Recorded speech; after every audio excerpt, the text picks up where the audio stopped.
Je vous salue, vous qui êtes en ce moment sur le Congo est à nous. Le plaisir est nôtre de savoir que vous êtes nombreux à suivre l'actualité de notre pays sur cette chaîne. Nous sommes aujourd'hui le 29, donc à 2 jours de la fin de cette année. Nous rendons de multiples actions de grâce à Dieu pour la vie qu'il nous a accordée. Nous avons perdu le nôtre au cours de cette année. Ce n'a pas été une année facile, mais Dieu nous a protégés. Nous ne pouvons que lui être reconnaissants. Nous sommes en prière de jeûne depuis le 21 novembre. Nous terminons dans 2 jours, donc le 31, nous terminons cette prière-là. Et le président de la République avait décrété 3 jours de prière et jeûne depuis hier le 28, aujourd'hui le 29 et demain le 30. Donc, vous pouvez aussi vous joindre à nous pour que nous puissions terminer très bien cette année. Il y a des défis autour de nous qui nécessitent que nous soyons attentifs à ce que Dieu est en train de faire pour le Congo. Il n'y a rien qui se fera dans cette nation sans la volonté de Dieu. Que le Seigneur nous aide. Nous avons cru à ce combat sur le plan spirituel pour avoir des résultats sur le plan matériel. Le contraire n'est pas possible. Ce qui est physique est passager. Ce qui est spirituel est éternel. Ce sont des principes que beaucoup ne comprennent pas. Même si quelqu'un meurt dans ce corps, son esprit peut continuer à vivre. Son esprit va continuer à vivre. Nous sommes dans un pays où ceux qui ont dirigé avaient plus utilisé les voies obscures pour dominer le peuple, pour faire du mal au peuple. Mais aujourd'hui, nous avons compris que le Seigneur est la lumière. Et là où il y a la lumière, les ténèbres est dissipé. Nous avons déjà annoncé plusieurs fois ici que Kabila ne tiendra pas. C'est déjà terminé. Pendant ce temps, à Lubumbashi, il y a une forte délégation qui est venue de Kinshasa, la délégation des caciques du FCC.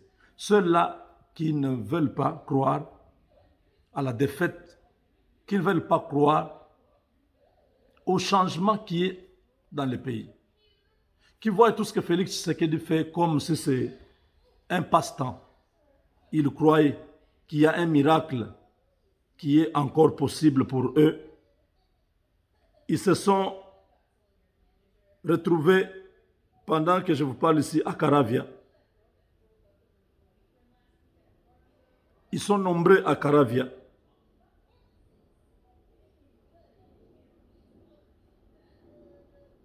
Ils attendent que le président,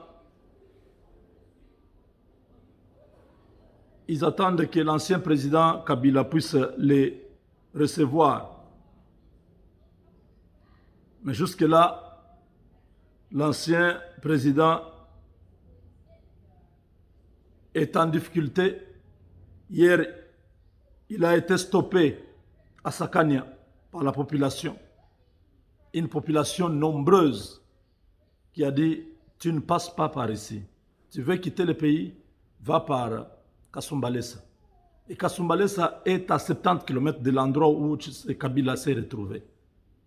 Pendant ce temps-là, Félix Tshisekedi est avec le gouverneur, les présidents des assemblées provinciales au palais de la nation. Les Kabilistes sont nombreux.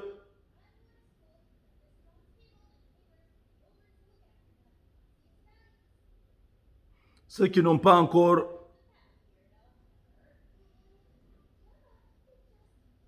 traversé.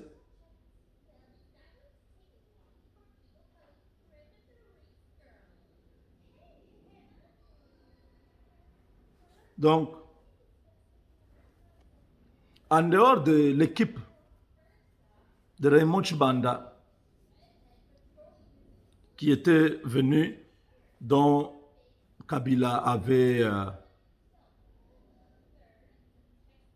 nommé pour faire la coordination et résoudre la crise qu'il y a au sein du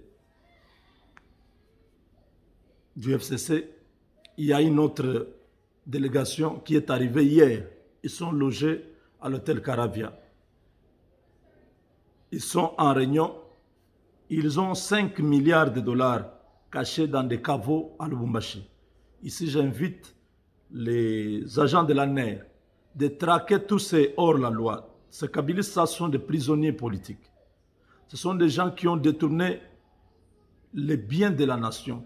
Les richesses du peuple ont été estorquées par ce groupe de criminels économiques, de criminels de guerre. Ils sont à Lubumbashi en ce moment. Ils sont en train de planifier comment reconquérir le pouvoir. Ils se disent que c'est possible. Le 5 janvier, ils vont renverser la tendance. Ils vont reconquérir la présidence de l'Assemblée nationale. Ils ont 5 milliards cachés dans des caveaux des maisons au Katanga. Ils sont venus donner à Kabila une dernière proposition pour reconquérir la majorité à l'Assemblée nationale et ainsi maintenir leur influence dans les institutions. J'aimerais vraiment que le président de la République, en écoutant ces messages, qu'il instruise ce service pour traquer tous ces gens à Lubumbashi, traquer tous ces individus-là, parce que l'argent qu'ils ont ne contribue pas au développement de la RDC. L'argent qu'ils ont, c'est justement pour faire du mal au peuple congolais, continuer à corrompre, continuer à menacer la stabilité des institutions. Ils veulent mettre l'argent dans des activités politiques et dans des activités criminelles. Ils veulent soutenir des rébellions au Katanga, à l'est du Congo, et ainsi paralyser les efforts de l'Union sacrée. Nous dénonçons ces choses parce que l'information nous a été transmise ce matin. Pour dire, ces gens-là sont arrivés hier. Ils s'ajoutent au groupe de Tchibanda, les Geneviève Inagosi et les autres. Ils sont là pour mettre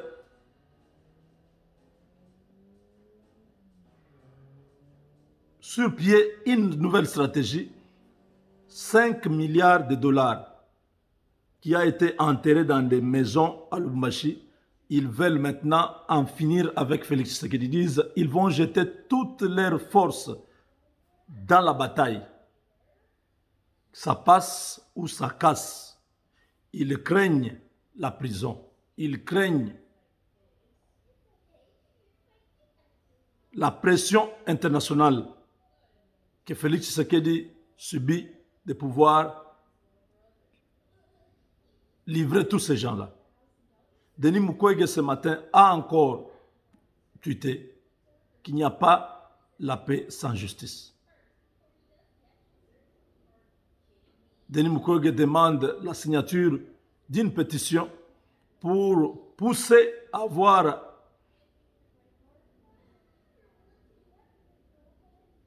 la tête de tous ces gens-là, qu'ils soient devant la justice.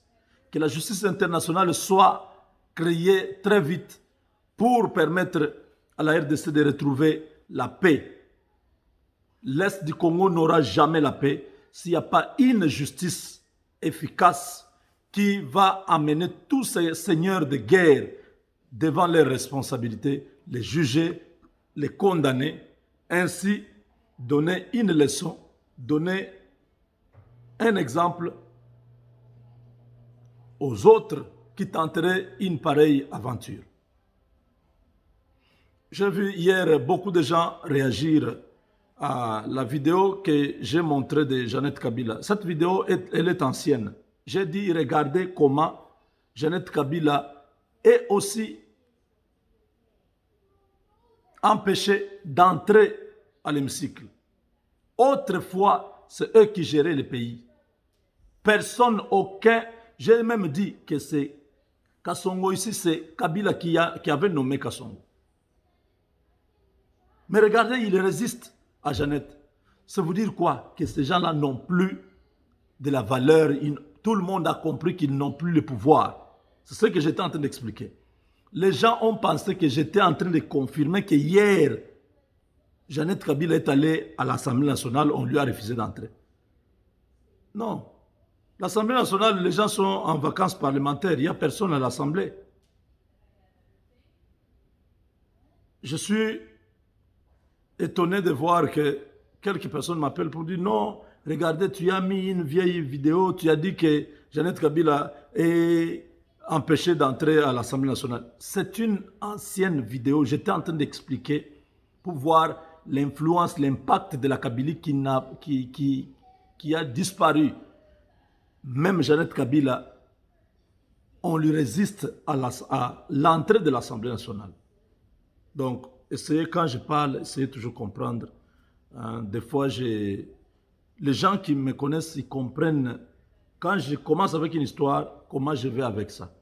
J'ai eu encore à vous expliquer ici l'autre fois, quand je parlais de ce monsieur-là, de Lusakwenu, de Top Congo, j'ai parlé de ma vision que j'avais faite sur Kabila, sur les Rouberois et les Rwandais. J'ai vu le Kwakanza là-bas. J'ai cité Lusakwenu dans la suite. Je n'avais pas fait une émission sur Lusakwenu. Donc souvent les gens ils prennent une partie, ils concluent. Prenez toute la vidéo, comprenez comment était mon explication. Vous allez comprendre que j'étais en train de faire allusion à leur pouvoir qui s'est effrité, le pouvoir de Kabila qui a disparu. Donc personne n'a encore la possibilité de s'imposer. C'est la même chose Kabila à l'aéroport, on lui a dit tu ne entres pas dans l'avion. C'est de la même manière que je vous ai montré cette vidéo-là de Jeannette en vous disant regardez comment aussi on avait fait sur elle, on a refusé qu'elle puisse entrer.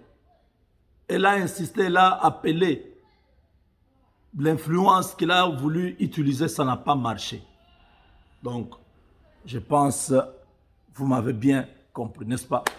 Donc, ici, aujourd'hui, chers amis, Kabila, c'est pour un peu de temps. On n'entendra plus jamais parler de ce groupe de criminels. Ses amis qui ont bouffé avec lui pendant 18 ans ont peur maintenant. Ils se disent Kabila a 50-50 la chance soit d'être arrêté ou de vivre en paix.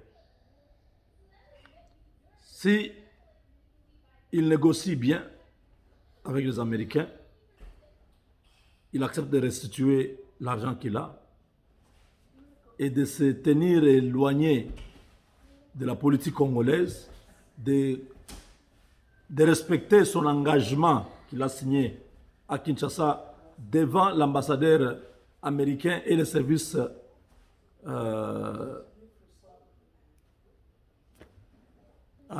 américains que vous connaissez. S'il respecte ses engagements, il va être libre. Il partira du Congo, il ira habiter quelque part. Nous sommes déjà au courant. Mais si il refuse de remettre l'argent et il continue à jouer ce jeu-là, d'appeler les Chibanda, de convoquer les autres, de faire ça, on va le considérer comme un têtu et il pourra, au moment opportun, rendre des comptes.